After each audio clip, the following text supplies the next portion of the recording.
બનાસકાંઠા જિલ્લાના ઓગળથરામાંથી માતા પિતાએ પોતાના પુત્રના મોતની તપાસ કરી સરકાર પાસે કરી ન્યાયની માંગ। સુરતના ડુમ્મસમાં આવેલા રીવા વ્યસન મુક્તિ રિહેબ સેન્ટર ડુમ્મસ ખાતે બનાસકાંઠાના ઓગળના થરા યુવકનું થયું મોત।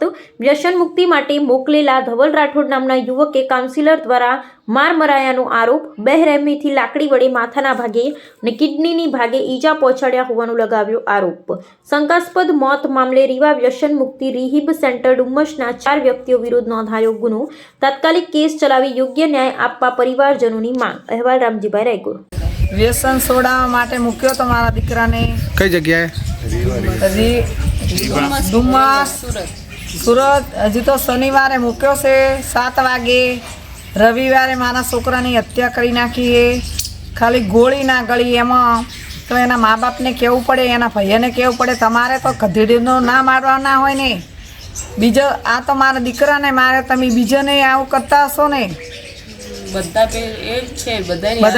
બધાની હાલતો આવી છે। તમારે કહેવાનો અધિકાર તો ખરી ને માવતરને કે આ છોકરો તમારો ગોળી નથી ગળતો, ઘરે આવવું છે તો એને સજા કડી કે કડી સજા આલજો, એને છોડતા નહીં। મારા છોકરાનો બદલો લેજો। શું નામ આપના બાબુ છોકરા? ધવલભાઈ રાઠોડ। કેટલા દિવસથી ત્યાં રાખવામાં આવ્યા હજુ તો શનિવારે ગયો તો હજુ 7 વાગે મૂક્યો છે। રવિવારે મારા છોકરાની 9 વાગે મારા છોકરાને ફોન આવ્યો કે તમારા ભાઈને ચક્કર આવ્યા, 2 ફોન થઈ ગયો છે, પણ મારા દીકરાને મારીને હત્યા કરવામાં આવી છે। કડી કે કડી સજા આલજો, એને છોડતા નહીં તમે। મારા બાબાને થોડું વ્યસન હોવાથી 28/2/2026ના દિવસે ડુમ્મસ ખાતે રીવા વ્યસન મુક્તિ કેન્દ્રમાં દાખલ કરવામાં આવે છે।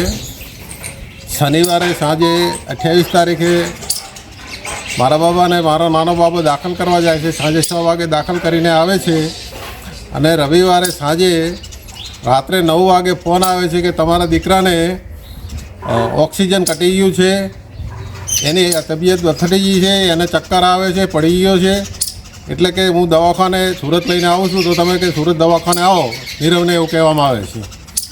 પછી ફરી પાછો ફોન આવે છે કે હવે આ હોસ્પિટલ ના આવતા ને હવે સિવિલ હોસ્પિટલ આવો, અને સિવિલ હોસ્પિટલ જાય છે મારો બાબો, ત્યારે મારા બાબાને મારવાથી તેનું મૃત્યુ થયું હોય છે।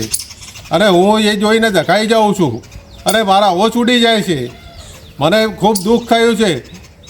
રીવા વ્યસન મુક્તિ કેન્દ્ર પ્રિયસ બંગલો સુલતાનાબાદ ડુમ્મસ રોડ સુરત, તેમાં દાખલ કરવામાં આવ્યું હતું।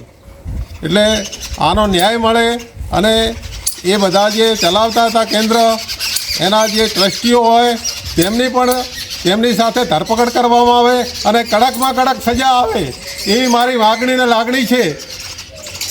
મારવાળા કોણ છે? મારવાવાળા જે વ્યસન મુક્તિ કેન્દ્રમાં આવા સ્ટાફ રાખેલો હતો, 4 થી 6 વ્યક્તિઓ હતા, એમને ધોકા અને લાકડીઓથી મારીને મારા દીકરાનું મોત નિપજાવ્યું છે। અને મારા અત્યારે ખાવા પણ નથી ભાવતું।